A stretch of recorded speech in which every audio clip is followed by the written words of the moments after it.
जोंनि श्रीरामपुर बिजाबाव UPPL हान्जानि बिजाथिया देरहानायनि उनाव गोबां जोंनि माइनरिटि कमिउनिटिनि वार्कारफोरखौहाय UPPL नि माइनरिटि कमिउनिटिनि वार्कारफोरखौहाय BPF नि माखासे वार्कारफ्राहा माने हामला खालामबाय थादों न' थांनानै नागिरनानै बुदों होसोदों न'आव थानो हायै बायदि मोनसे थासारि बिथांमोना खालामदों दा बिथांमोनखौ जोङो BPF हान्जानि दैदेनगिरिफोरखौ खावलायहरदों जों जेरैहाय जेसेबां बियाबाव BPF आ देरहादों बेयाव जोङो गोसो गोरबोजों बजबनानै बिथांमोनखौ हामलायथि बावनानैहाय जोङो सिगांथिं हाबा मावलांनो थाखाय थाग थियारि जादों बेबायदिनो श्रीरामपुर बियाबाव BPF नि कर्मिफोरा गावसोरनि जेननायखौ बजबनानै लानानै रायजोखौ इयुनाव सेवा खालामलांनो थाखाय जाहाथे थांखि लायो बेखौ आङो BPF दैदेनगिरिफोरनिसिम खावलायहरनाय थाबाय आरो जोङो बे थासारिनि सायाव गांसे लाइजाम क'क्राझारनि SP नो थाखाय SP नो जोङो दिनै लिरगोन आरो आसामनि डाइरेक्टर जेनेरेल अफ पुलिसनो जोङो गांसे लाइजाम दिनैनो लिरगोन जाहाथे ल' एन्ड अर्डारखौ मेनटेन खालामो जोंनाव पिसफुल मोनसे एनभायरनमेन्टखौ जाहाथे सास्टेन खालामनो हायो बेनि थाखाय जोङो ल' इनफर्सिं एजेन्सिनो दिनैहाय लाइजामखौ लिरहरगोन बे माखासे थांखिफोरजों लोगोसे गोबां थांखि जोंहा दंदेरबावो खिन्थु माखासे थांखिफोरखौ जों नोंथांमोननो फोरमायनानै नोंथांमोना दिनै जोंनि बे खौरांगिरि मेलाव बाहागो लाफैनायनि थाखाय माखासे बारलांनाय सरकारनि माखासे आसामनि अनुष्ठान बा मिथिसुथारियाव आब्रुथि गैयै बेफोर दिन्थिनायखौ BPF नि मावथिफोरखौ ससियेल मिडियायाव नुनो मोननाय जासै नोंथांमोना मा बुंनो जोंबो ससियेल मिडियायाव नुदों मेनलि इउटिउब बानायग्रा इउटिउब माने जाय सालायो बिथांमोना दिनैहाय सेक्रेटारियेटनि सिङाव हाबनानै मिथिया सोर पारमिसन होदों बिथांमोननो बेबायदि ओरैनो नर्मेलि बेयाव हाबनोबा पारमिसन नांगौ जायो मानो होनबा बे गभर्नर एटाची आरो बावहाय गभर्नरा फैनानैहाय जेब्लानाखि बाव एसेम्ब्लियाव फैयो बा बिथाङा जिहेतु हेड अफ द काउन्सिला हिज एक्सेलेन्सि गभर्नरासो जिखुनु काउन्सिलनि बा स्टेटनि हेडआ जाहैबाय हिज एक्सेलेन्सि गभर्नरासो जायो गभर्नरा फैयोबा बिथाङा सेक्रेटारियेटआव थायोबा दान्दिसे समनि थाखाय रेस्ट लानो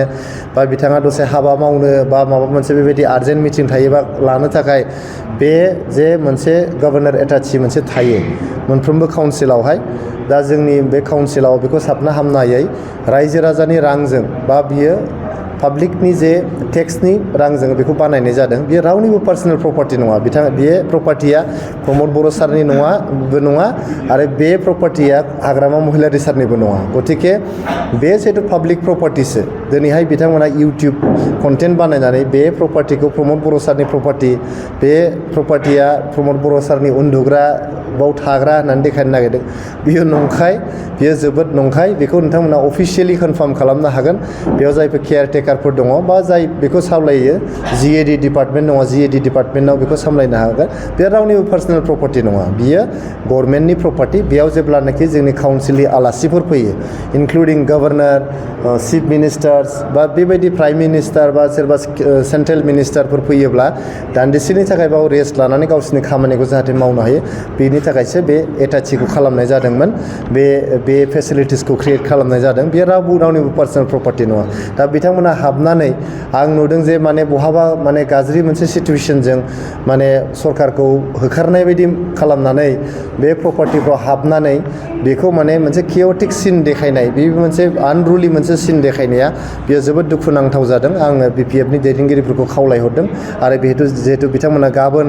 समायखिरा लागोन समायखिरा लाखांनायनि उननिफ्रायनो बिथांमोना सरकार सामलायगोन बेबायदि सिचुएसनखौ जाहाथे जानो होआ दिनै 2020 मायथाइनिफ्राय जोंनि बड'लेण्डआव गोजोना फैफिनबाय बयबो गोजोननि हां लादों बयबो गोसो बायदि बाथ्रा बुंनो हादों दिनै इउटिउब कन्टेन्ट बानायनो हादों बेबायदि थासारिया सिगाङाव गैयामोन 2020 मायथाइनिफ्राय गोबां खौरांगिरिफ्रा बेयाव जिउ गारनो गोनां जादों गोबां खौरांगिरिफ्रा बेयाव सिगिसग' खालामजादों गोबां खौरांगिरिफ्रा गोदो बुजादों बेबायदि इउटिउब कन्टेन्ट खालामलायनायनि बेबायदि थासारि गैयामोन अनलि and only Pramod Bodo' sir दैदेननाय UPPL नि सरकारनि टेनियरनि समावसो गोजोन गायसनजानायनि उनाव दिनै बेबायदि कन्टेन्ट क्रिएट खालामनो हादों आरो बिथांमोना बेबायदि मिसलिडिं कन्टेन्ट खालामनानै गावसिनि मान इज्जतखौसो बिथांमोना खोमानानै लादों रायजोफ्रा लासैनो मिथिलांगोन बा अलरेडि मिथिखाबाय जे बे प्रपार्टिया प्रमद बर' सारनि प्रपार्टि नङा बियो सरकारनिसो प्रपार्टि बेखौ दिनै BPF नि सरकार जाबाय BPF आनो बेखौ बाहायगोन आरो जायखि सरकार फैया मानो हमना ला 2030 मायथाइयाव गुबुन सरकार फैगोन 35 मायथाइयाव सोरबा सरकार फैगोन गतिके जायखि सरकार फैया मानो बे सरकार सरकारफ्रा बेखौ बाहायलांनो हागोन आरो बियो रायजो राजानिसो प्रपार्टि बियो सरकारनिसो प्रपार्टि गतिके आङो बे इउटिउब कन्टेन्ट क्रिएटरफोरनि बा ससियेल मिडिया इनफ्लुएन्सारफोरनिसिमबो खावलायहरनाय थाबाय नोंथांमोना जाहाथे गावसोरनि डेक'रामखौ लाखिनानै जेखौ नंगौ बेखौ देखाय जेखौ नङा बेखौ देखायैया गाहाम आरो मोनसे आनरुलि मोनसे सिटुएसन क्रिएट खालामनो जाहाथे नोंथांमोना नाजाया बेखौनो आंनि खावलायहरनाय थाबाय दा जेरैबायदि बिथांमोननि जितु 5 बोसोराव जितु प्रमद बर'नि गायसनजानाय गोजोना बिथांमोननि खुंथाय गोजोन गैयै जाफैदों नामा